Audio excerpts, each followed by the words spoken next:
This week on the Notorious Scoundrels podcast. I should have said Darth Maul is trapped in a well.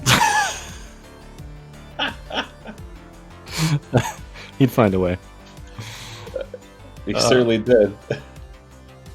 Welcome to the Notorious Scoundrels, a podcast focused on tactics and competitive play for Star Wars Legion. Hosted by Kyle Dornbos, Michael Barry, and David Zelenka, with Jay Shalansky, the man behind the glass. Hello and welcome back to the Notorious Scoundrels podcast. I'm Kyle. I'm here with Mike and David. How you guys doing? Doing good. Hey, I'm here. I'm doing fine. What's on the menu today? On the menu, so the majority of this episode is going to be Brad from Team Relentless talking about terrain, which is more exciting than it sounds, I promise. But we're also going to talk about that tea kettle that's going off in the background. I love the timing. Yeah. Hang on, let me just go turn that off and we'll cut this part. Yeah. Excellent. We never cut anything anyway, so Never. it's staying in. Ever. What's that? Lassie, General Grievous is trapped in a well? Couldn't you just scale out? I guess. All right, sorry about that. Yeah, so I should have said Darth Maul is trapped in a well. he'd find a way. He certainly did. Yeah, obviously he did. All right. Anyway, yeah, so we're gonna hear from Brad about terrain. We're gonna talk about, we had some new units and stuff revealed last week, so we're gonna talk ever so briefly about those. And then we're going to talk about countering clone standby Overwatch shenanigans. We talked about how to do that previously, but we didn't really talk much about countering it. So,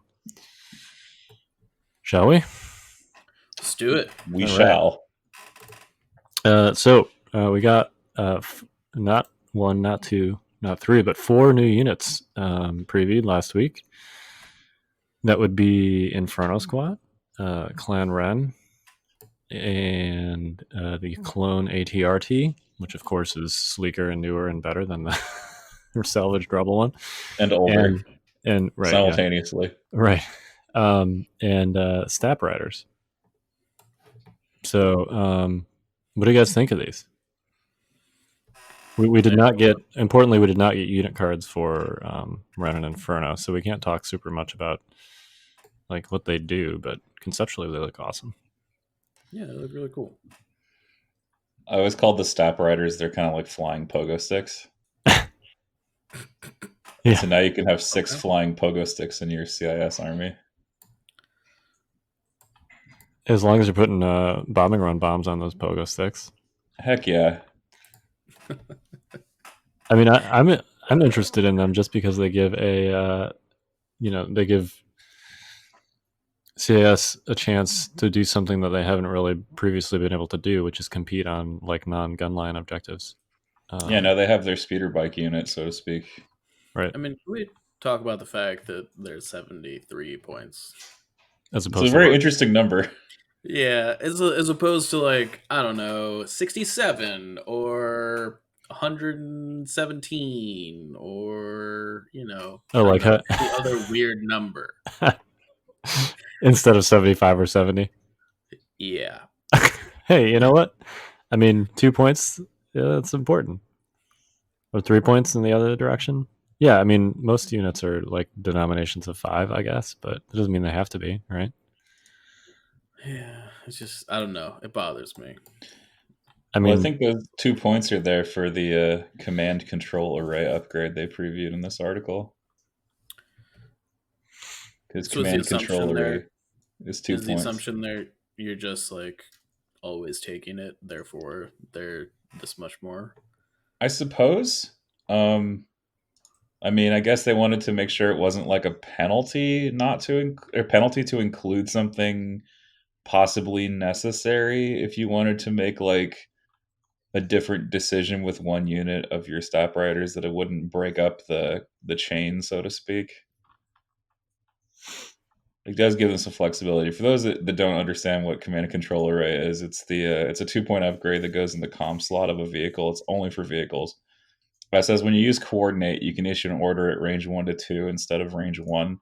So basically, it just gives them an extra bit of room to coordinate between each other. And I think FFG, they've both said in the past that they want people to be able to build units how they want, and I think they've decided to do 73 and then 2 because they don't want to penalize you for taking something you might feel is necessary to make the unit sing. I don't know. What do you all think about that idea? Well, I think that's fair. I would have liked to see that like out of the box with Pathfinders, but Yeah, I know, right? I mean, it's nice that there's a little more precision there. I actually don't think that 2-point comms upgrade looks very good on them, especially because it could easily be link targeting array or long range comms or uplink, all of which I think seem better for various reasons. But if they're chaining orders to each other, that seems like a no-brainer to put link targeting array on there. You get 3 free aim tokens if you got a little wolf pack. Maybe give one of them long range comms so they can run around on the other side of the table, and then order the other 2. But yeah, I don't feel like range 1 when you got cohesion of a speeder bike sized mini is very difficult to achieve with 3 models. I'm sorry, 3 units. But anyway, that aside, I'm excited for them because of how they potentially change separatists, how they approach objectives. ATRTs look pretty interesting for clones. Anytime you got a surge hit thing on clones, it's potentially spicy, right? Yeah, fire support is the word or pair of words that we're looking at. When anything that surges hit, you're like, how do I fire support this? And let's see, they've also got this long range rocket launcher, so you can do something fairly safely from the backfield there. It says they got this rocket launcher, the Clone Pilots Merson RPC-2 rocket launcher. So that's an interesting thing. I don't think any unit in the game has a rocket launcher as a base weapon so far. Certainly not one that rides something. Or that rides a chicken. Yeah, it's pretty badass clone. He can like no handlebars and fire a rocket launcher from the back of a chicken walker at the same time. Yeah, I guess he like stops and like takes his hands off the steering or whatever to stabilize the shot. I prefer the no handlebars. Oh yeah, because I mean it's like out of the Clone Wars cartoon, right? Something you'd expect to see. But hey, man, it's fantasy, man. Like we can debate fantasy physics all day. Yep, and do so fruitlessly. Yeah, those both look interesting. We'll wait to talk more about them until we can talk more about tactics and stuff when we have more info. But yeah, and then Ren and Inferno obviously look super interesting. Those models look amazing. I don't know about painting white Mandalorians. That's going to be fun. You don't paint them white. You don't have to, right? Yeah, you're not like obligated to paint them white. But yeah, yeah, they're coming a long way with poses and faces, and you know, now we have a likeness of Tom Cruise that we can put on the table.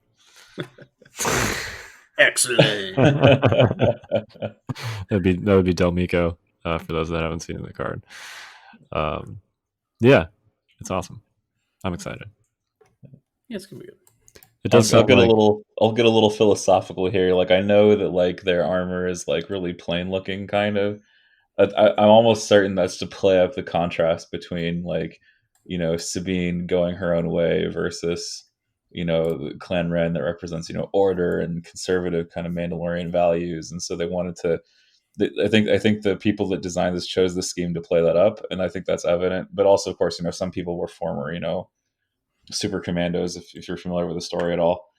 I mean, I think that's why That's why this is like the so-called canon scheme. But I mean, I think if your Sabine is inspired, or if you've gone your own way, I mean, this is a perfect. It's the perfect canvas, right? You can do whatever you please, and I think people should pursue that. And I think the canon scheme is kind of, it looks nice, but it's boring. Like, and it's boring on purpose. Is what I'm trying to say. It's not a fault in the design. It's kind of boring on purpose. I wouldn't say it's boring. I would say that it is elegant. Okay. And austere. Austere. There you go. Yeah, Right. It's yeah. it's basically yellow and white. But like if you look at the yellow, they're in these awesome. At least the paint job on the site, they're in these awesome like flowing patterns and stuff. So yeah, I'd call it elegant. Yeah. But yeah, from a certain point of view. I mean, if you think about it, actually, though, Okay. like this is where stormtroopers being white came from. Fundamentally, like clone troopers are in white armor because they're based on Mandalorians. Oh. Yeah. So maybe I had it backwards, huh? Yeah. I did not know that. Yeah, yellow and white, the two hardest colors to paint. Yeah. On one model. I mean, like, don't get me wrong, I don't want to paint any more of anything in white anymore. I'm done. I'm so done with it. I've been doing droids recently, and I got to say, bone white, so much different. It's like easy mode. Bone white is just man. Like for no work, you could just make it look awesome. I'm painting everything bone white. I don't care. My rebels, I'm painting them all just straight bone white. It'd be ghost rebels. I didn't even try to do white on my clones. I went with blue, and I said, okay, I'm gonna do like white accents and just do blue, like base tone, and then maybe it'll look senatorial or whatever. That was my excuse. Senatorial. There you go. Yeah, I don't want to paint white, so I'm just gonna paint blue instead. Because coverage. Speaking of clones, should we talk about countering standby shenanigans? Yeah, why not? People want to counter standby shenanigans. Because it's a pain in the ass. Because they would like not to lose to clones. Oh, I see. Yeah, that's the idea, huh? I mean, it's pretty good, right? Yeah. All right. So let's move on to our tactics section. Get ready for advanced tactics.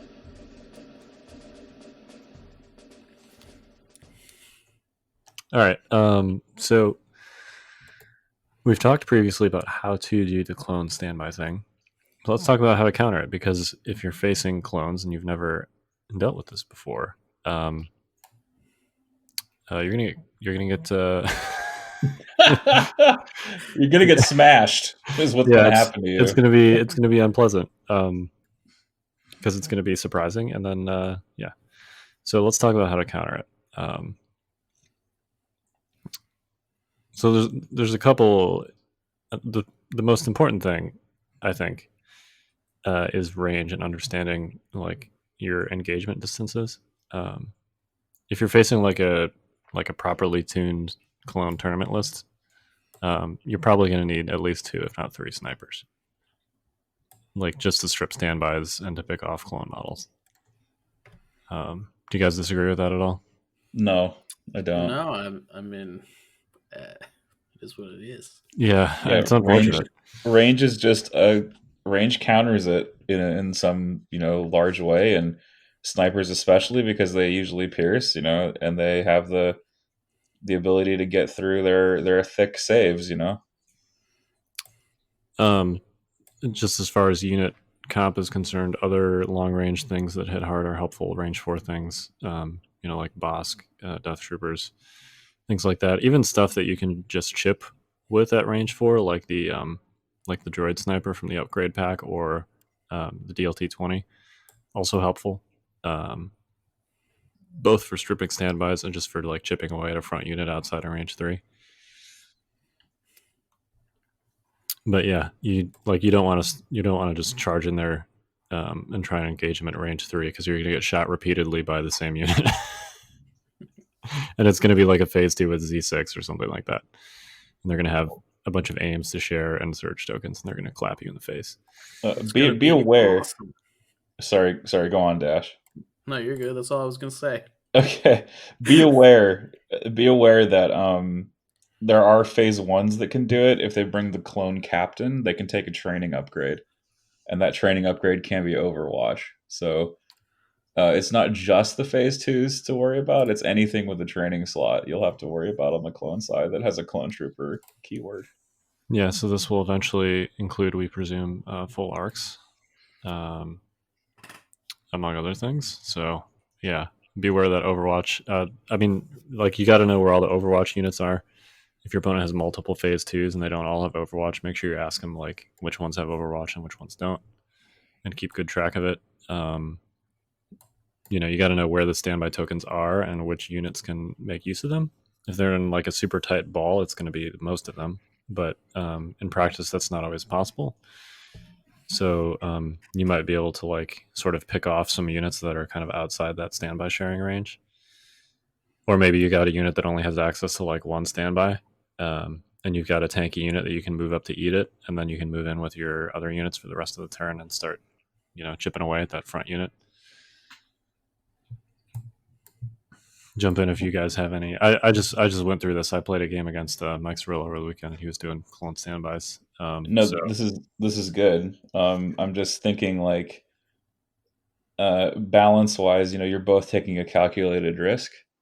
On the one hand, your opponent is saying, "I'm going to spend an action here to stand by, and I'm going to hope that you are forced by the circumstances of the game to suffer an additional attack from my standby action elsewhere on the board."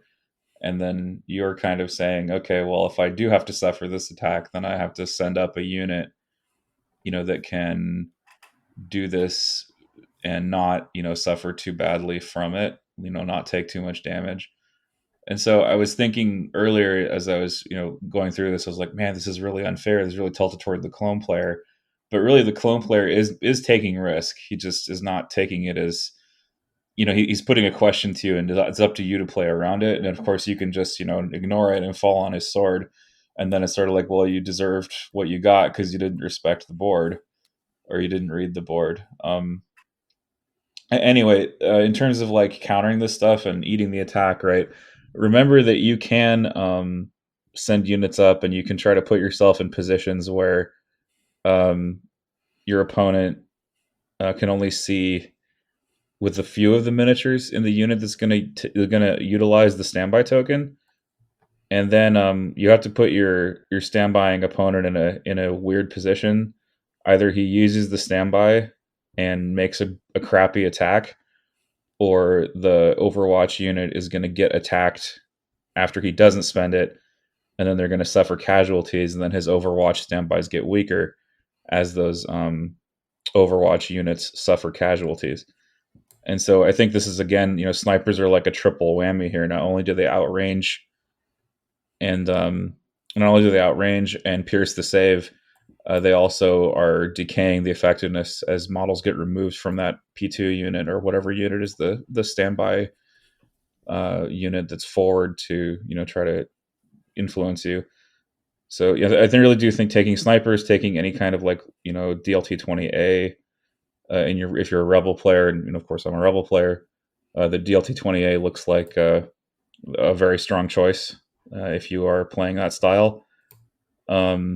This sort of tech is very, very, very good against Tauntauns. Tauntauns cannot stand at 18 inches to charge, and they also cannot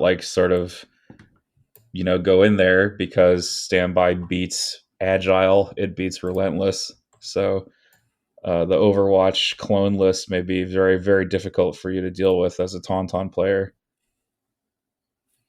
Yeah, and another important note there too is if you do have aggressive units that you need to get in there,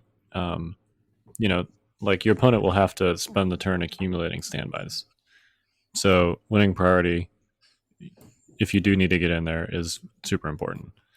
Before they start building up standbys, because over the course of the turn, you got 3-4 standbys you might have to deal with. Like, the longer you wait, the harder it's going to get in there.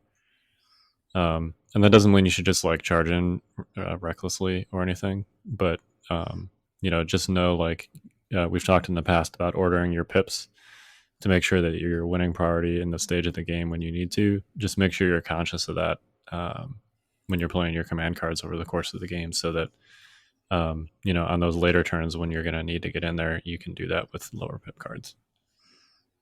And also try not to ever leave a unit at range 3 of a Overwatch standby. Try never to leave it there, because every time that unit standbys is going to shoot that unit and just continue to shoot it until it dies. Yep. As long as it has standbys to feed it. Yeah. Now, if you've been chipping that unit and it's like a weakened unit, that front standby unit, then that might be less of an issue. Right. And there's going to be like, you have to kind of probe the clone line a little bit. Like there's going to be a unit that's slightly out front of the others, just mathematically. So you want to figure out which one that is, and then start chipping at it with your longer range stuff, and kind of force your opponent to like cycle a different unit forward if you can. And it's just the process of chipping and identifying where those standbys are and which units are not in a position to use them and not getting clapped by a free standby shot. Yeah, I predict that Kill the Phase 2 with Overwatch is going to be the entry point against most clone lists going forward. Yep. And you use whatever tools you have to accomplish that. And hopefully they don't have range 3 or less. Yeah, and clones are expensive, right? Like if you're dealing with a clone list that's designed to kind of take advantage of standby sharing in Overwatch, they're probably only going to have like 3 to 4 trooper units with heavy weapon upgrades. So if you can take out even one of those, that's a pretty big deal. The whole point of like standby sharing is essentially to funnel your offense through just a few like high powered units. And if you can deny them the opportunity to do that, that's going to be important. Yeah, the whole thing is about minimizing risk to the clone player, right? Because he doesn't have to put his stuff forward into the line of fire. He can just funnel it through that single unit. Yep. Like so we talked about Rebels and Imperial methods, right? Should we talk about like what if you're another clone player? Like our ARC Trooper is going to be the thing. Well, yeah, I mean, we're not in a world yet where ARC Troopers are available, so why don't we talk, at least for now, about an ARC-less situation? Oh yeah, that's fair. I mean, you guys are the clone players. How do you approach that, like in a mirror? I mean, you just kind of have to accept that eventually you're gonna have to. So the way that you need to set it up is that you need to be able to engineer a turn in which you can aggressively move forward and force them to like take actions that aren't standbys. Is really the best way to handle that situation, and that goes for any army. Frankly, like if you're able to aggress as like the first action of the turn in order to like shut the standby chain down, you should likely do it. Unless you can wait until next turn to do whatever you're trying to do, but yeah, I mean, especially if you don't have guns that are range 4, which clones basically don't. I mean, I guess you've got DC-15s, but like popping a DC-15 shot off at phase 2 of that trying to kill like 1 or 2 dudes in a phase 2 squad is not great. Yeah. I mean, so yeah, I mean, I think you just have to be aggressive, and you have to be aggressive early, and it kind of goes against a lot of what we've learned generally in Legion is to like wait until the end of the turn to be aggressive when your opponent can't do anything about it, right? But specifically when you're dealing with all the standby sharing shenanigans, the earlier you make your move, the less they're going to be able to lock you down. Yeah, it's kind of about creating a tempo, right? Because the standby sharing is inherently reactive, and that it gets, the more those build up, the harder it gets to get in there over the course of the turn. So if you can force the engagement early in the turn and make them respond to you, then you're going to be doing better.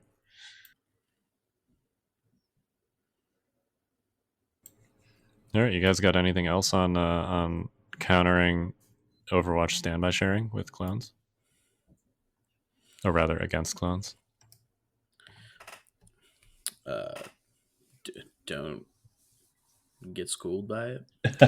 Yeah, I mean the biggest thing is just like you got to know what the objective is, right? And then just you got to know where those standbys are and which units can use them, and just don't give away free attacks. Right. I mean, I think the best use of it, and one of the worst situations I encountered was when you had a phase one, like just a naked phase one, right? So they're like behind a piece of line of sight blocking terrain, and they've got their one guy that can see like the back foot of the phase two unit that they're trying to share the standby to. And so it's like you cannot pick that off because it's just not exposed at all to what you have. And you just have to then, like you said, like we said before, you just have to figure out how you're going to play around it or play with it, try, either eat it or just do something else. And you can also like stall yourself and say, okay, fine, stand by all you like. This objective we're on may not be scored until later. Key positions is a good one for this. Breakthrough is a good one for this. I mean, if they're taking standby actions and never actually getting to use the tokens, they're wasting actions to some degree. Yeah, they're just wasting time. Yep. Which as is long bad as you're for not them. also wasting actions at the same time. Well, that's the catch, right? Yeah. Right. But yeah, I mean that's a kind of a big deal about it. If they're wasting actions and not actually doing anything, take them to town. You're good to go. Right, like even if you're taking suboptimal like range 4 shots with 2 or 3 dice weapons, if all they're doing is doing aim standby and you're doing aim range 4 chip shot, like you're gonna eventually be doing more damage than they are because they're doing 0 if you're not letting them spend those standbys. Right, they're sitting there waiting for you to fall on their standby, and you're potentially removing minis. So that's a win for you. Yep. I mean, frankly, Legion gunline play has always been about incremental advantages. That hasn't changed. Yeah, it's kind of just a more amplified version of that, right? Like ultimately, gunline play has always been about identifying out of position units, focusing those units down, and trying to create a snowball via attrition. And it's basically the same. It's just turned up to 11 a little bit. All right. Well, should we move on to our Relentless Rangers segment? Sure. All right. Welcome back to the Relentless Rangers. I am here again with Brad and Nema from Team Relentless. Guys, thank you for joining me today. We are going to talk about deployments and terrain placement, and hopefully maybe mix in some vital assets talk. First off, I know things are a little weird lately. How you guys doing? You guys holding up okay? Yeah, we're doing all right. Over here in California, we're surviving. Just living under quarantine, no big deal over here in the Midwest. So I still am going to work every day, so it's not too much of a change for me. Gotcha. But that means there's probably a ton of time to plan out new table configurations, I would guess. I wish there was more than there is for me. Unbelievable, Brad. You're failing me right now. Yeah, I found more time before all this happened, which is weird. Well, let's talk about what it would be like if you did have the time. All right. Well, so let's talk about deployments.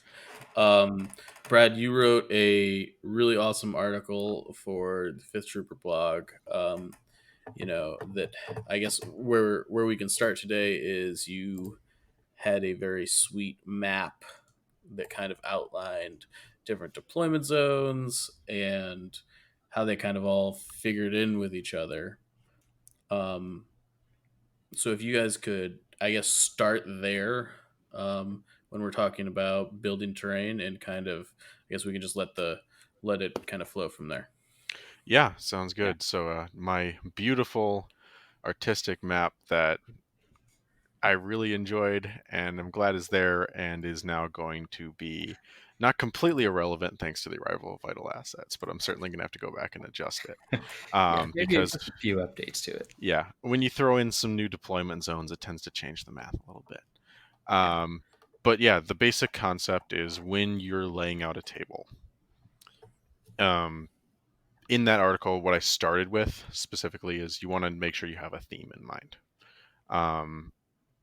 Hey, I want this table to be the Forest Moon of Endor, or I want this table to be, the, Dune Sea on Tatooine, or I want to go crazy and make Camino. You have this idea in your head of what kind of Star Wars planet you want to bring to life on the table. And that helps you choose, hey, am I going to be using wreckage terrain? Am I going to be using buildings? Am I going to be using rocks, trees? Is there going to be water? All these things you want to consider, and it allows you kind of build your pool of stuff you're going to build with first.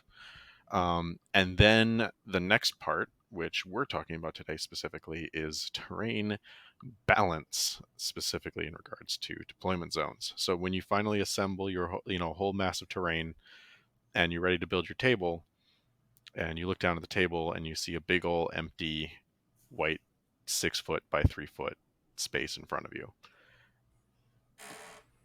Do you normally play on a white mat? Just roll with it. I'm looking at a white, like my Okay.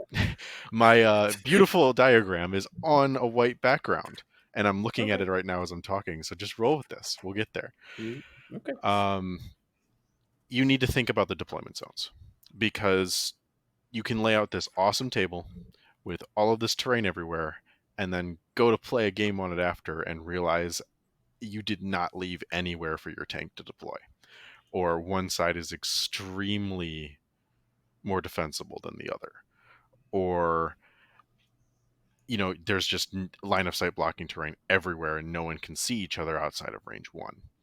Like, all this kind of stuff just happens, and you need to think about, okay, where are my players going to put their units down on the table?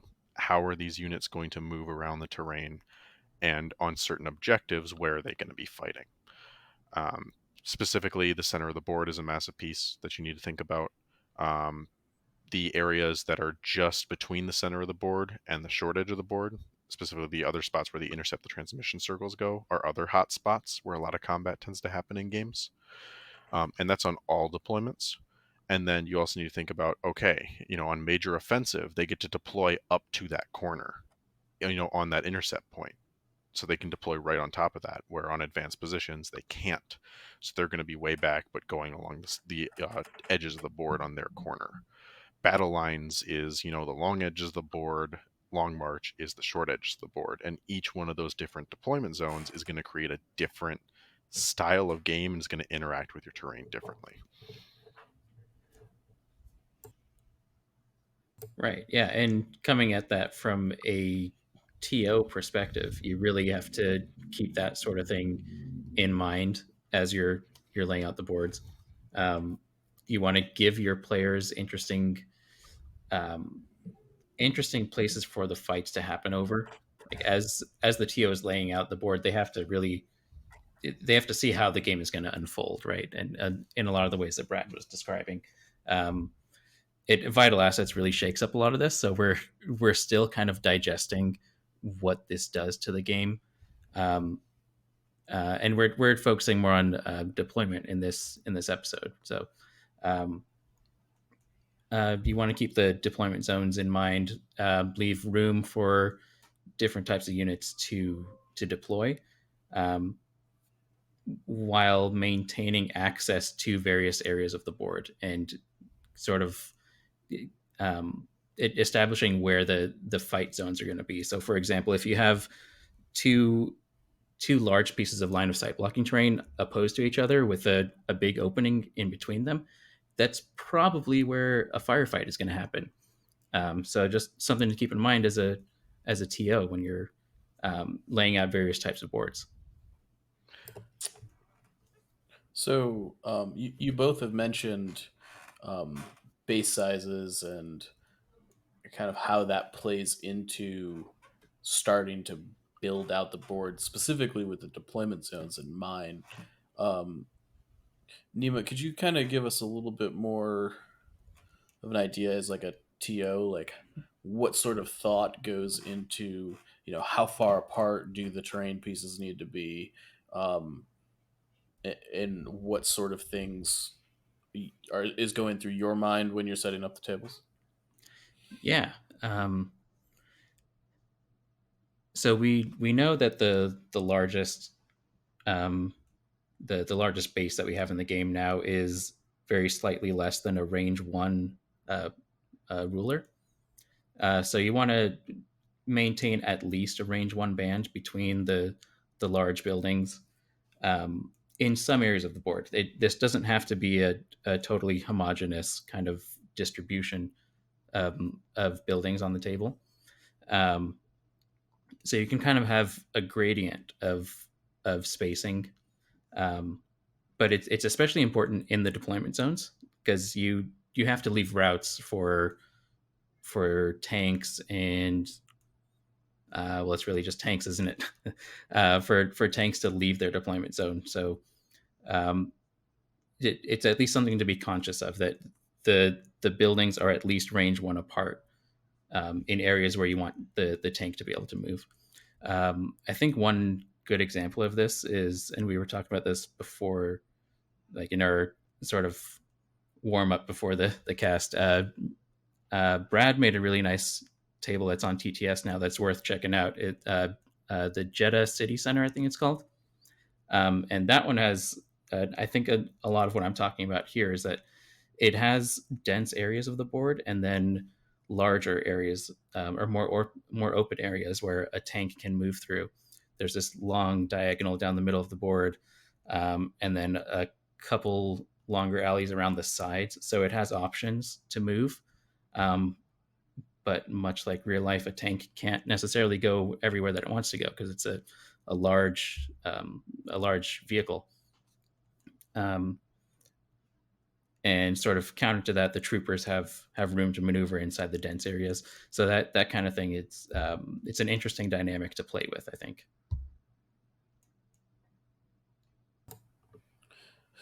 And so,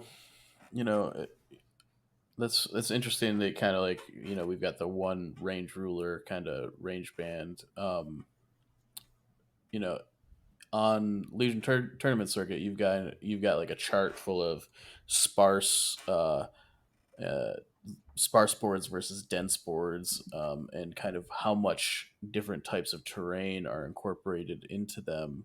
Um, does that, so would you say that like in, that 6-inch rule generally is centered around like area terrain as well? Like, is that in that pool of things that need to be that far apart, or is like forest kind of fair game?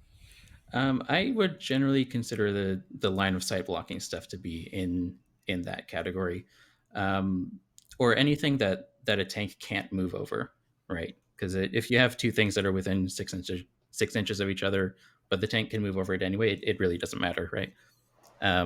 Because it's not creating an area that's blocking movement of the vehicle. And actually, I'm glad you brought up that diagram. I think that's something that's worth looking at. A few of us have put a really considerable amount of effort into this Legion tournament circuit resource. There's a page that talks specifically about terrain and guidelines for TOs. So from a slightly stepped back perspective about how to lay out tables for a whole tournament, we have this diagram that shows what are the extremes of what a table could look like. You always want at least 25% coverage, but within that, you can play around with the distribution of line of sight blocking, area terrain, and scatter terrain. And so that's another way to play with how does a player with a large base size respond to the table that they're playing on. You can have a distribution of tables throughout the whole tournament where some of them are a little more open, the tank will have more maneuverability, and some of them are a little bit more blocked as far as line of sight and movement. So that's another thing that the TO really has to keep in mind, that the tables are not all exactly the same, and you have you have this range that you can play with. I'm glad you brought up that a lot of the tables aren't the same. Brad, you were kind of chatting before in regards to kind of uncertainty in player choice when they walk up to a table, and how that kind of factors into how you build your boards. Could you talk about that a little bit? Yeah, this kind of does lean into specifically, I mean, we're talking table design for competitive tournaments, stuff like that. This leans into kind of Nema's world a little bit too with the TOing. When you design a table for a tournament, like let's say Adepticon, for example, right? Um, you're going to have at least probably 4 to 8 games played on that table over the course of the day. And something I try to strive to do as a map designer, or when I'm specifically looking at laying out a table at a tournament, is I try to make the map not easily solvable. What I mean by that is when you walk up to a table, you should not be able to look at the table for like less than 5 minutes and immediately understand everything about that table. When I talk about understanding a table, as a competitive player, you walk up to a table, you see there's a big old wall along one side. You know, one side has more high ground, stuff like that. You go, oh, this side is immediately stronger. And you know that like both players walk up, they look at that, they look at each other, and they know the whoever gets blue is taking that one side of the table because it's just clearly better. You don't want to do that. You want to avoid that as much as possible. You want to make it very interesting for players and to have them not know. Excuse me while R2 interrupts our conversation. You want them to not know what side is better necessarily. Like they'll make one where they might have specific pieces of terrain that are laid out in a way that say, hey, this is better for my list. Or sorry, Archie's being a nuisance. Wow, he's really active today. I just unplugged him so he won't be bothering us the rest of the time. But I hate to interrupt you, but you've gotta give us an explanation for what you mean by having to unplug him. So I have, you know, those little, complete tangent here, but you know those little like droids that you could buy that you can control from your phone. It's kind of like an RC droid or whatever. The Sphere.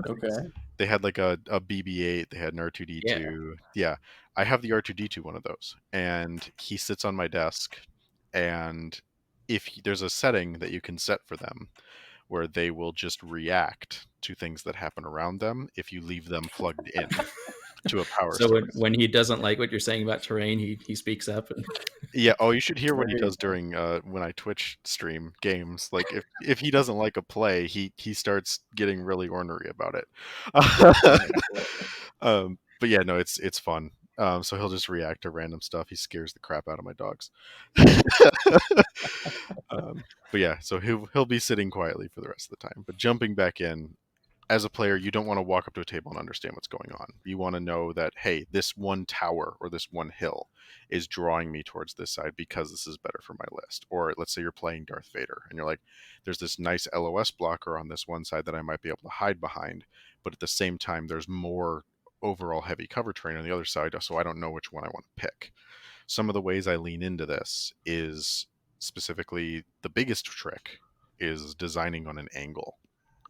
And what I mean by that is you design in such a way that you take the different, if you, let's say you put the major offensive deployment zone down on the table, you have the deployment zones in those two specific corners of the table. If you were to draw a line from one corner of one deployment zone on the far edge of the table to the other, like you can see in the diagram that's on the 5th Trooper in that article, that's the axis you want to design your map on. And that means, for example, when I lay out a cityscape, the first thing I do is kind of draw that line. And then if I have a whole bunch of buildings that have square bases, I lay them out on that diagonal first. I always place my LOS blockers first because they're going to be the pieces that are going to be set in stone first, specifically because of that 6-inch minimum rule that we now have to consider with the Saber and the AAT in the game. I personally even bump it up to 8 inches because you want to leave players leeway in order to move around on the table without having to be extremely precise about their movements and getting blocked by pieces of terrain. So you want to make sure you have enough space for those big vehicles to move around through at least one or two main pathways. And then you start filling in with some area terrain. Area terrain doesn't necessarily block the movement of those vehicles, so those can kind of fill in and be a little closer. And then I bring scatter in afterwards. And you're looking for this is going to be another vague term, but asymmetrical symmetry. Okay. No, it makes total sense. Basically, what you want in like a lot of games, like certain other games, one that comes to mind that's an old throwback for me is Supreme Commander on the PC. Another really popular one that most people are going to understand that isn't that is StarCraft, where you have There symmetrical we go. maps. Yeah, you can Yeah. come to that. With StarCraft specifically, you have symmetrical maps where it's the exact same on both sides, and that's more about player skill and how good they are at the game showcasing, because there's no advantage to either side. In Legion specifically, you want to have each side be different because blue player exists, right? Because we have the opportunity when bidding and building lists, because we have these battle cards that we want to lean into and use in a particular way, the whole game is designed around asymmetry and having a different game every time you play. And the only way to lean into, like, hey, why is it more significant to choose one board edge over another, is to have that asymmetry in there. At the same time, you don't want to go too far and end up with a case where a map is easily solvable because one side is much stronger than the other. So you create subtle differences. If I put a large tower on one side of a board, on the opposite side of the board, I might put, a little more area terrain. And then the side with the large tower maybe gets some like more crates and scatter. And then you get smaller LOS blockers on the other side. Another example for an Invader League map, for anyone who's booting up TTS and looking at maps right now, what we're talking, the Ryloth map for the last Invader League season was a specific thought experiment I did, where I wanted to see if I could create a completely asymmetrical map, not in just a, hardcore, hey, they're not the exact same, but completely different environments on each half of the table. One was a city and one was the outskirts of said city, and they were divided by a wall. And what you try to do is you just make it so in that map in particular, the city side had large towers, multiple levels of terrain, big LOS blockers, and it had like a little bit of scatter on there, but there wasn't really any area terrain or much to speak of. And you were either basically completely out of LOS behind a tower, or you were more exposed.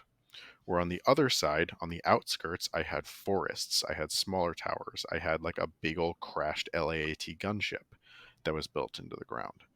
And on that side, yes, you're more visible. There's not as much to hide behind and get out of LOS, but you have a lot more cover in general because of how the rules around area terrain work. Where if you get cover when you're in it, you get cover when you're getting shot through it. So you just had more access to cover that you could move through.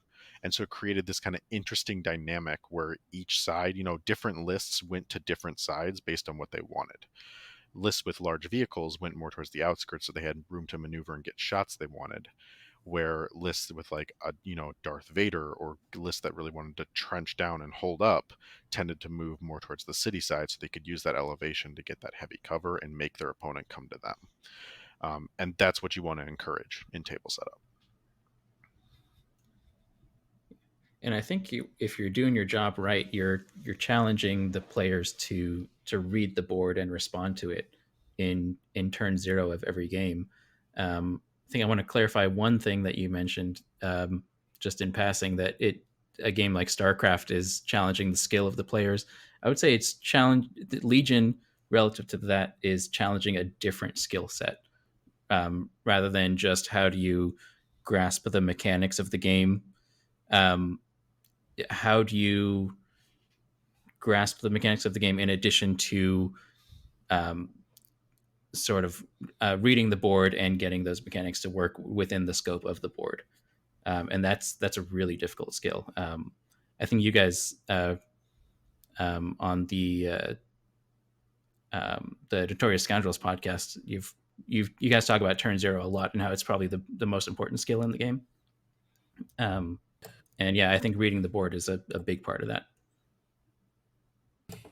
Yeah, I mean, it's definitely, I think, when we talk about turn zero and how it relates to, what we're talking about, just the lists players bring, in a game like StarCraft, like you're either, the choices are very, I don't know, they're limited. You Yeah, don't have a ton of different choices. Whereas, in this game, you could be bringing rebels, but the difference between bringing rebels with tauntauns or rebels with air speeders or rebels with Mandalorians, as we've seen yeah, recently, like that changes your calculus there. And I think that depending on the terrain that is decided to kind of go near those deployment zones, um, that eh, there's skills that go into it that I guess are beyond just the mechanics of the game. yeah. Yeah, absolutely. And I didn't mean to discredit that at all. So Jeez, Brad, how dare dare you. you? yeah, it's no, it's 100% two different skills, right? Yeah, yeah. And this is something I actually had an opportunity to talk with Alex Davey about at LVO. Who's that? Alex Davey, for all those who don't know, made the game along with Luke Eddy over at FFG. So he was visiting. Really? Yeah, really? Yeah, I wonder if we can get him on for an interview sometime. maybe. Who knows? It's like maybe you guys haven't already done so at some point. Link in the description here. But yeah, I got an opportunity to pull him aside. I got to bug his ear for like 20 minutes. It was great. Where I was judging the team tournament and he was visiting the hall, and we just got to talk about terrain, and I had some questions about what they had in mind for the game and how terrain would interact with the game while they were designing it. And what he told me kind of reinforced some thoughts I already had, but clarified it in a way that I hadn't thought about before. I mentioned obviously Legion has battle decks, Legion has dice, Legion has uncertainty and variance in it. And part of what makes Legion fun and engaging is how and why we're playing Legion instead of like playing, StarCraft, is how you can adapt to that uncertainty as you're playing the game and as you're moving into every decision you make. Because every decision it does matter, and the results of what happens as a cord with the variance is also huge. The battle deck system is designed to give you a different game of Legion that you have to adapt to pretty much every time you play. And Alex said that he looked at terrain in the same way. So when you show up to a table at a tournament, you shouldn't know what you're going to get. You could be fighting in the middle of a desert. You could be fighting in the middle of a city. You could be in a forest. You could be in a swamp. And whatever list you brought, you, as the commander of that army, should be ready and willing to try to adapt to the environment you are placed in and try to win in that environment. So if you bring a list that has 2 tanks, you should be skilled enough with those tanks to overcome any adversity you might see in your environment that you're coming up to. You're probably going to be really awesome on open maps, maps that aren't really as dense, grasslands, deserts, stuff like that. Your swamps, even, you're going to do really good in, but you might struggle more in urban environments, and you need to be willing to adapt to that and work with that and use the battle cards to your advantage as much as you can, using your votes to try to force a favorable scenario, but be able to fight through that adversity. And that kind of stuck with me, especially this might be controversial for some people, but we were talking about a specific table at LVO, and we were talking because I had some questions on these massive bases that were about to come out with the Saber and the AAT. And I asked him, is it okay if the battle cards end up like, let's say, Long March and Breakthrough, and one player has an AAT, but it's impossible for the AAT to actually cross the board and break through to the other side? Is that okay? And his answer was yes.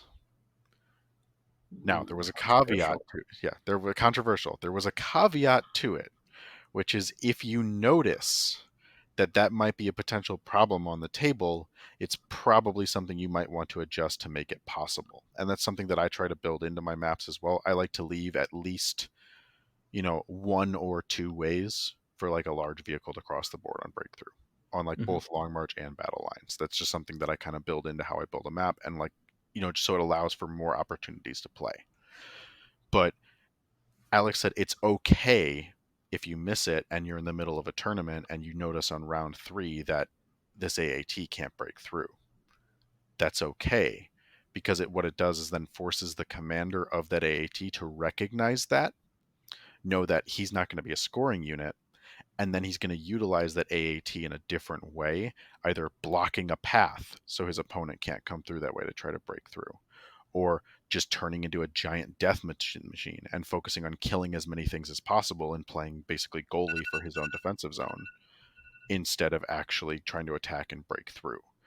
And so you're still playable as long as every unit is playable on a board. Not every unit needs to be good on a board. Can you make some terrain that makes Chewie good? I mean, Chewie's better than Han, so All right. That didn't have the exact desired effect, but so I would say yes, you can. yes, Yeah. you can 100% can. And Chewie's good now. Don't get me wrong. No one go hate. If you want to hate, go at Mike. I think Chewie's fine. I think he's fine. Chewie's all right. So I find that conversation interesting. I think I agree with it for the most part. So I guess my follow-up question to you guys is, so we're talking about deployments and varied terrain types and stuff like that. And you mentioned kind of open tables and more dense tables, and Nema, you've got your kind of your grid with your dense and your sparse terrain layouts. So let's say that we go to a tournament, it's got 10 tables at it, it's like a small RPQ. How many tables would you say should be kind of like standard, kind of what we have charts there for, and how many should be like outside those bounds to kind of challenge players to make creative decisions? Yeah. So the probably real answer, which is less interesting than what you're hoping for, is what terrain did people give me? Jeez. Right. That's really the most realistic answer. Let's think about it. Let's assume Right. that you have Totally. any terrain you can pick from. I think what I would try to aim for is a relatively equal sort of gradient of tables. So like it, and ideally you're not like leaning too hard on one side or the other as far as open versus dense, because I prefer that players shouldn't be coming in with sort of prior knowledge of what all the tables are going to look like, or that they can kind of game the table in a sense, like build a list knowing that tables are going to look a certain way. Not that players should be totally blindsided by the tables, but that they shouldn't be able to go in knowing, oh, all the tables are going to be dense, or like 70% of them are going to be dense, and so I can kind of tailor my list towards that. I would prefer that it's a more even distribution across that gradient. Yeah, personally, if I was going to do it, my initial thought was 3 open tables, 3 dense tables, and probably 4 middling tables. Just so you get that gradient. Yeah, one guy is going to get unlucky because he brought Darth Vader and he's going to play on 3 open tables that day. It happens. You need to be able to adapt to your environment, unfortunately, in the game. And that's going to be a minor case that'll happen. And hopefully that player sees it as more of a challenge of trying to win in that way. Now, when we say open versus dense, that the literal difference is on the Legion Tournament Circuit website with those kind of graphs that Nema put out, where it's really not that big of a difference, but it's enough that there's a noticeable, like there is a notable difference when you play, and it feels different, but it doesn't mean like there is no terrain on this board and this board has so much you can't even move. Yeah, totally. You're not going to ever really see, you shouldn't really see a table that ever has more than 33% of the play surface covered by terrain and less than 25% of the surface covered by terrain. Maybe 40, depending on what the kind of terrain is. That would be a lot of area terrain on that table, for example, because that they can still move through that and interact with it. But you're never going to see a table that's 50% terrain. Like, that table should get thrown out of a tournament. I'll just make that ultimatum right now. Wow. Yeah. Wow. 50% is a lot. Like, it is so much. So you want that kind of different variance there. And that just is going to ensure that your players are going to have different experiences they're playing. And again, as you said, Mike, force them to make some of those more creative decisions. Cool. So is there anything you guys want to kind of add to the deployment, terrain placement conversation? Do we want to talk about the grid? Yeah, Yeah. let's talk about the grid. I guess we kind of we talked about it a little bit with the map, but I guess we didn't dive like hard into it. We didn't really. So go ahead. Yeah. So as far as the grid goes, this again, and was in your 5th Trooper article, Brad. Yes. Okay. Cool. So that's where you can go to find it. What was the name of that article again? It is. I just had it up here. It is called. Oh, it's on the second page now because apparently you guys write a lot of articles. I really try. It is, I believe, called Designing Terrain Layouts because someone was uninspired with the title. But yeah, it was written on the 7th of February. Maybe like someone will be kind enough to throw a link in the description if you all want to check that out. I highly recommend looking at that graphic. But specifically with the grid, not even necessarily the deployments specifically that are on that grid piece. You'll find it about halfway through the article if you scroll down. But one awesome thing about Legion, the entire board, so 6 feet by 3 feet, right? Range 1 is 6 inches. The entire board can be broken down into 6-inch by 6-inch squares. And all of the deployments and all of the objectives fall somewhere on that grid for the most part, if they're in a static position. Excluding like evaporators and stuff. But even those get placed within like areas outside of certain things. So you can see it on TTS too. I highly encourage anyone who's going to like build a map and really think about this. Go on TTS if you have it. Load up a blank map, and then there's a way to turn on a grid in your settings. I don't remember exactly how to do it here. If like PM me on Discord or something if you want like exact instructions on how to do it, and I'll send it to you. But if you just take a blank map, pull that grid up where it's a 6-inch by 6-inch square grid across the entire thing, it is beautiful for designing a map because it gives you all you need to work with. And it gives you a whole thing and you'll see how it lays out with all the different deployment zones and a bunch of different objectives and stuff. And even with the diagonals I was mentioning earlier. It's a super helpful tool, and I've even considered trying to create some kind of projector in real life for like my own home games and stuff, where if I want to just throw a table together, I can just like flip a switch and it projects this grid onto the table and I can build using that. It's kind of a crutch in that way. You can just like pick the terrain up and put it places, right? I know, but it hurts my soul if I do that. I spend way too much time Okay. on this, man. I spend way too much time. Come on, you know this. It's fun. No, I mean this tool is great. So yeah, I mean you talked about all the deployments and the grids and stuff on it. And these diagonal lines that are on this grid are the uh, lines you were talking about before with kind of building the table around them, right? Yeah, so that specifically the long diagonal from the blue deployment corner to the red deployment corner, that's the angle that I design everything on initially. And like that's if I have a main, like let's say there's a main street that I want running down the middle of the map, I'll typically put it on that diagonal. At least to start, and then it might like shift left or right as I put the table together. But that's kind of where you want it to start, and that's the main axis. That's the main axis of combat, I guess. Both of those are the main ways your players are going to attack each other, really, from a lot of different deployment zones along those diagonals. No game of Legion is really played.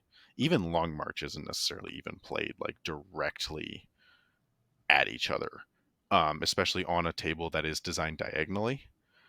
Because then you have to think about like all these different angles that you don't have to think about when it's just lined up square on a board. So I highly recommend the first step is to have this up there, just design on an angle. It'll immediately make your maps look better. Like if you do it on an angle as opposed to straight, you'll be like step away from it and you'll be like, huh, that looks pretty good. Even comparatively, if it's the same table and you just like move some stuff off the corners in order to turn it, it'll look better. I don't know why, but it does. And then it just feels better when you play on it too.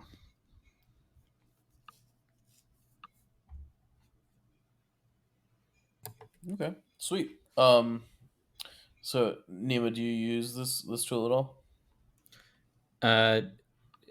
Not specifically. I do, like, most of these ideas are just kind of ingrained in my head, so I'm intuitively doing what Brad's talking about here. Do you hear that, Brad? He doesn't need a projector. He's got one in his brain. You got to step up your game, Brad. It's because he, one, learned from me, and two, yes, it's that, and he also I mean, Nema's great at the game. He's played long enough. I'd say most of competitive players, if they were to throw something together, would use a lot of these principles, because it's something that we just kind of know from playing, like how Legion works. Hey, this might be putting this terrain in this way, or like putting two big LOS blockers near the middle, or making sure that there isn't a giant piece of LOS blocking terrain in the middle of the center intercept circle. These are, or not putting the middle box on top of a height 2 building. These are all things that we just know from playing lots of games of Legion, especially as we were all getting used to how the game worked and how terrain should work in the beginning. That a lot of people just pick up and run with, and there's all these unwritten rules that all of us have been using, and that's what these principles are based on, are a lot of those kind of unwritten rules that I've discovered. So I'm not surprised at all that Nema can just do half of this without thinking about it. And I came Nema, into Legion train god. Yeah, right. Yes, I came into Legion from Infinity, and one thing that I learned from that game as well, we have a lot of really strong players around here, and a lot of TOs. That actually the guy that runs the LVO events for Infinity is from around here as well. So I learned a lot of these lessons from those guys, and I thought it was really interesting that the same ideas apply to Legion, that a lot of these are just kind of pervasive. Any game that you play, just designing on an axis that is not parallel to the edges of the board just immediately changes the dynamic of the game. And I think part of that is that when there's this internal axis that varies, it's not immediately recognizable. Like I think Brad was alluding to this earlier, that the table is not immediately digestible. There are these odd axes of lines of sight and movement that maybe you didn't see initially. That maybe you can catch your opponent off guard if you saw it at the beginning and you planned your turn zero around it. And I think it just it shakes up the game a little bit. You want to know what really shakes up this diagram, though? Yes. What? Vital assets. Ooh. Yeah, I mean, so the deployments. I mean, so first of all, I guess the objective cards are gonna. I mean, one's basically breakthrough. The other one is payload, and really the only one that makes it weird is payload, right? Because the other two are kind of based on Yeah, things that move around a lot, I think. whereas payload is very terrain dependent. Yeah, hostage. I will say one thing about hostage. Hostage reinforces. There's this unwritten rule I have of make sure that the middle of the board is on the same play surface as the majority of the rest of the board is. Um, hostage kind of reinforces that because you have to put them down in the middle and do a speed one move away from that. So if the middle of the board's on a tiny little building and you can't do a full speed one move off of it, that's just going to get really weird really fast and not in a good way. So there's that. But yeah, the only one that really specifically interacts with terrain is payload. And that one, you really just want to, it probably falls in similar lines of how you design for like key positions, where I forget, does payload, I don't have the cards in front of me, unfortunately. Um, does payload, can those terrain pieces be in the deployment zone, or is it just out within a Yeah. certain range? They Okay. can't be entirely within. They can be overlapping the deployment zones. Okay, so you're probably going to see a lot of similar pieces that might be chosen for like key positions, chosen for payload in some ways. I haven't played it enough to know if that's true or not, but you're going to see a lot of those maybe closer to the deployment zone pieces of terrain picked in order to force their opponent to go further to get to it. So you can kind of design in a similar way when you think about those, like, oh, which ones would I choose for payload? You know, maybe a big hill that is overlapping a deployment zone might be an option, or a barricade or something like that that they're trying to blow up. That could work for payload. Bombing run doesn't interact with terrain at all, just deployments. So make sure that you can move in and out of deployment zones for bombing run to work for the most part. It's like And breakthrough, right? basically, it's breakthrough, but It's basically explode things at within range one or within the deployment zone, I believe. So yeah, that shouldn't be a big deal. Same with the conditions. There is one thing I will say for map bakers with the conditions. Be careful putting lots of barricades on your boards now, because people are going to be bringing their own, thanks to fortified positions. yeah. I think that's fine. Yeah. And like also keep in mind that fortified positions is going to be a condition that exists when you're designing a board. So make sure your board isn't so saturated with scatter that it can't handle any more scatter being put on it. Fortified positions is going to be a really interesting way to see like players that don't necessarily want to play on more open boards can bring that as a condition and bid higher to try to maybe, you know, turn what was a very open board into more of a middling board by putting out 8 pieces of heavy cover. That'll be interesting to see what players do with that. But yeah, with the terrain, make sure there's space for like some barricades to go out in non-obtrusive ways. Again, we got to see how players adapt to actually using that. I don't know, because like barricade, we got a little bit of an instance, but 8 total barricades is a lot to add to a board. Yeah. Yeah, you have any thoughts on that, Mike? I mean, yeah, it's a lot. I don't know. I think more barricades the better, personally. But I mean, I guess my overall question there would be, should map makers and TOs intentionally scale down the amount of scatter terrain that they're putting on their boards so that fortified positions is a meaningful choice? I would say personally no, just because you want to have a variety in boards anyway. If you had a board that was had like a lot of scatter terrain, and I mean like was more than 50% scatter terrain, then you might want to adjust it a little bit. But for the most boards, even like urban boards and stuff, like they're just going to be added in there, and it's not going to be like, it shouldn't affect the tables that already exist too much. Yeah, I agree. Because specifically placing I mean, oh, sorry to cut you off, Nemo. I'll get you in a No, that's second. right. Go ahead. Um, the ability to place a barricade where you want a barricade is very different than having a barricade placed for you where the map maker wants the barricade. Yeah, that's very much what I was going to get at. Yeah, I don't think the TOs need to really adjust much with respect to fortified positions.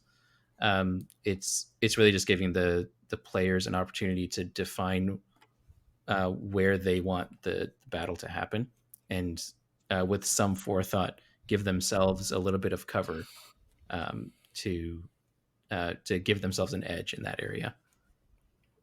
Yep. All right. Okay. Now, do we want to talk about the real beast in the room?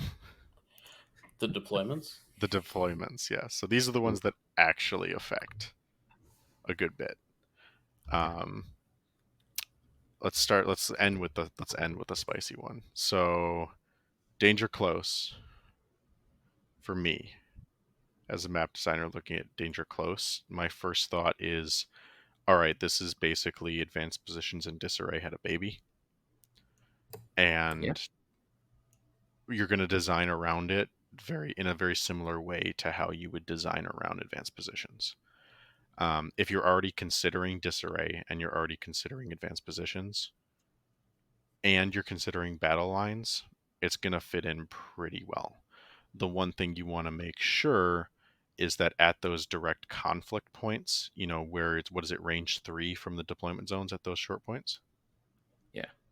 Yeah. Right. You want to make sure that there's cover there on your boards. And again, there's disarray should already be encouraging this in some way, because you should be putting cover around your disarray zones to make sure that people aren't just getting sniped off the table on turn 1. But because an entire army can kind of jump down another army's throat at the beginning on danger close, I'm looking at you, clones with scouting party. It's you want to make sure there's actual cover there to hide behind. And specifically what's going to be good for that is stuff like scatter terrain, like barricades, stuff that gives heavy cover that you can shoot over. That's going to encourage more meaningful fights in those areas. So you want to make sure that those specific pockets have enough to fight over, because fights are going to happen there. The middle, I'm really excited to see what infiltrating units do in the middle of that deployment zone. And I want to be able to have, you want to make sure you have LOS blockers in the middle to encourage those kind of infiltrating units to do fun things. Like, have something for Vader or Jin or Cassian to go behind, have something for Pathfinders to jump in. We're going to see, I think, infiltrate a lot more with just even Cassian existing in the game, and Iden as well. So make sure you have an idea for, hey, is this an okay spot for a unit to drop in at the beginning on that kind of deployment? You have any thoughts on it, guys? I think I would. I don't think this one honestly affects, coming from a TO perspective, I don't think it affects terrain layouts too much, because it's really just following the principles that are already there. Like all these, the shapes within this deployment zone are shapes that exist already. And like you were saying, a TO should already be thinking about something like disarray and providing line of sight blockers across that long edge, so that those zones don't necessarily have clear shots against each other. And then, like, I see elements of battle lines in here. So a layout that I would do that has battle lines in mind would still be relevant here, as well as what's that other one? Advanced positions, where all the deployment is going to be happening within a range 1 of the board edges all the way around. So I don't think this one will in my mind at least, doesn't affect too much. Yeah, I mean, I think this deployment zone affects actual gameplay a lot more than probably table setup. Hemmed in, however, Yeah, is interesting. My current thoughts on hemmed in are, don't design around hemmed in. It's just so radically different from all of the other ones that just, if you designed a decent middle of a board before, it should still be decent with Hemden existing. Mhm. Like it shouldn't break it just because you can deploy within, like really just you can deploy like on it or close to it. A decent middle should be flexible enough to handle this. If you're going to compare it to designing something, compare it to battle lines, Yeah. because you still have players setting up on the opposite long edges of the board. It's just more concentrated in certain parts of those long edges. Yeah. Yeah, I totally agree with that. Just like the previous one, I see sort of elements of battle lines in here. And I think an interesting thing that's worth mentioning is that your diagram, Brad, with the that diagonal in there, it's still in a way relevant in this deployment, um, because red is split up on two different sides of the board. Um, if you look at that diagonal, you could draw lines that are going not exactly through blue's deployment zone, but um, with just a little bit of movement outside the deployment zone. You've now hit those alleyways going from deployment zone to almost deployment zone. Um, so there's still that interaction along those alleyways that are happening in this configuration. Yeah, I mean, to the point that I just kind of made, if you were designing with good principles before, it should still work for Yeah. Hemden. Hemmed in, however, like for example, if you've been designing where you've been squaring up to the board edges and have a very like squared up board where all your buildings are parallel to all the board edges, that could get dicey. Like depending on how you did that, because now with these, like they just completely change where you're deploying and that kind of thing. I haven't done it in so long that I can't immediately go off the head of like why it gets super dicey, but it feels risky because you're probably gonna have buildings that are entirely within deployment zones, entirely outside of others. And it can get a little messy. So the diagonal is, I would definitely reinforce, as a way to go, because it doesn't minimize the effect of hemmed in, but it kind of naturally works with it in the way that Nema was saying. Sure, and the last one we've got is rollout, right? I think that's the name of it. Yeah. So rollout, I'm going to make one hard declaration on this deployment today. If you design a table where someone cannot place an AAT or a saber within the rollout portions, you did it wrong. If someone brings this deployment, they should be able to roll out with their tank, man. In at least one spot.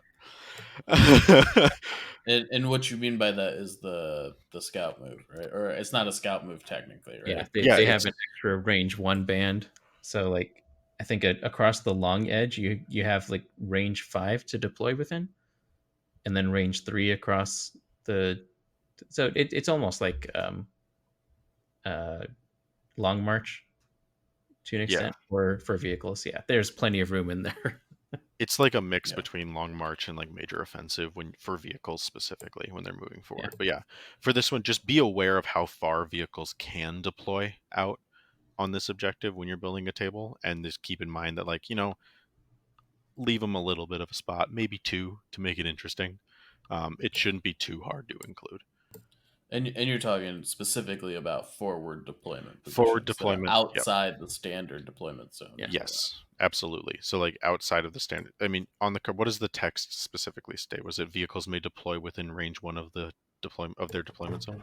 Yep, I that's think so. exactly what it says. So when you lay out this deployment zone on a table, think about, hey, is there 2 spots where an AAT can drop outside of range 1 of this, or within range 1 of the deployment zone? Yeah, cool, Yeah. awesome. And then it's just so they get a little bit of incentive to do so. When you're in regards to troopers, basically treat this like long march and kind of major offensive. If you like chopped off the dog leg of major offensive, kinda, and like scooted it out a little bit, that's kind of what this looks like. So you'll get a little bit of like rotational like deployment going on where they can move their troopers more forward in one spot that's closer to the middle than on the exact long edge, or the short edge of the board, excuse me. But it's basically going to play like long march after the first couple turns with how fast units are going to be moving. Cool. Um, Anything else to add to the new sweet vital assets cards that we got going on here? Actually, I have another one. We didn't talk about War Weary. Hmm. Um, How does terrain layout affect War Weary, or the other way around? so I think I actually kind of, for some reason, I was making a mistake, but so War Weary specifically, because of the reduced size of the courage bubbles, Hmm. long range suppressive weapons get very good on this condition. Yeah, very They much so. get very, very good. You know what is the bane of long range suppressive weapons? Line of sight blocking terrain. Exactly. So you want to make sure Got you one. have. What was that? I was excited that I got a question right. Yeah, you did. Um, yeah, yay, thought exercises. Yeah, proper placement of line of sight blocking terrain is always key, but for War Weary is definitely going to be key because you don't want to do it so it invalidates the long range, style of play because you want that to be rewarded for them getting War Weary and playing War Weary, but you want to make sure that units have a place to hide from that. We've all probably played on a table at some point where the table was basically just a whole bunch of Warhammer 40k terrain that has like broken down buildings and then like a whole bunch of like tiny stuff that no one could hide behind. Yeah. And no offense to that game, but that terrain doesn't necessarily work as well for Legion, and it ends up in just big long range gunfights where you all just get static and sit there and kill each other from long range. War Weary exacerbates that. To a point where it's really you're just gonna have a lot of units panicking. And you want to at least give units the ability to hide on War Weary, so they're not just going to get caught out and panicked the entire game with no decision making process on the players' parts. Mhm. Yeah. Okay. Yeah, I totally agree with that. Sweet. All right. Well, I think we covered an awful lot today. Um, so before we wrap it up, anything that doesn't have to do with War Weary that you guys want to add to kind of the synopsis of today's Relentless Rangers? Stay I think, safe. yeah, stay safe. And Wash while your you're staying hands. safe, Yeah. I think an interesting exercise that players that are interested in terrain can go through is just hop on TTS and look at the maps that have already been made, especially a lot of the more recent tournament maps, the ones that Brad and I and some others like Ellis and I think Garnon and I might have done a couple of recent ones. There's some really cool layouts to take a look at and see if you can identify some of the principles that we've talked about here, um, and just turn on the grid. I think that's a good way to start analyzing the tables a little bit. Yeah, I think that's a fun exercise that players could go through. Yeah, turn on the grid and not just on the empty table like I suggested. Turn it on built tables, because you'll see how that comes in. Yeah, don't make fun of me for the empty table stuff, all right? Just because I project it in my mind every time I build a table doesn't mean you get to mock me for it. Yes, it does. Yes, it does. It totally means that. Yeah, turn it on the grid, look at the tables, see how things line up, and also feel free to screw around with the tables and see if you can't remix it and make it better. Um, all those pieces are locked on TTS. If you don't know how to unlock a piece of terrain, you can PM me on Discord and I'll show you how. And just like unlocks different pieces of terrain, move them around, make some edits. I know I'd love to go back and edit some of the maps I've made with stuff I've learned going on and just screw around and have fun. TTS is an easy way to mess around with terrain, because it's not going to cost you hours and hours and a bunch of money to like build and hobby all this terrain to then mess around on a real table, even though there is no real substitute for that. It just is an easy way to experiment and kind of sink your teeth into the idea of building a map and messing around and using these principles that we're talking about in all these segments that we do. Sweet. And if you want to PM Brad, his Discord handle, I believe, is Nerfly. Yes, it is. So it is Nerfly on the Legion Discord. Look for the big R in my profile. I have Relentless Rangers after my name tagged on the Legion Discord as well, if you need to identify me through that way.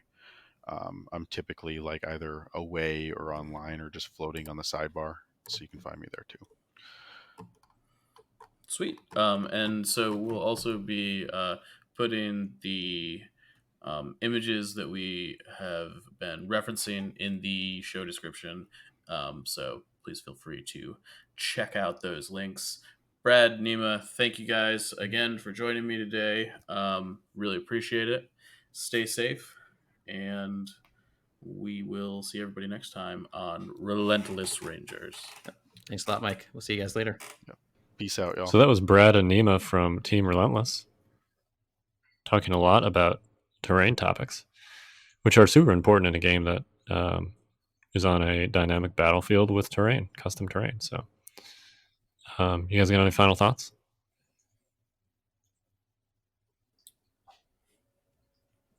No, apparently. No. Crickets. We need a cricket drop. we need a cricket sound effect. Yeah. Yeah, I'm sure we can find a crickets drop. All right. Well, we are the Notorious Scoundrels. I'm Kyle. I'm Mike. And I'm David. Stay fresh, cheese bags. Rest in peace, Rebel Z6. Yikes.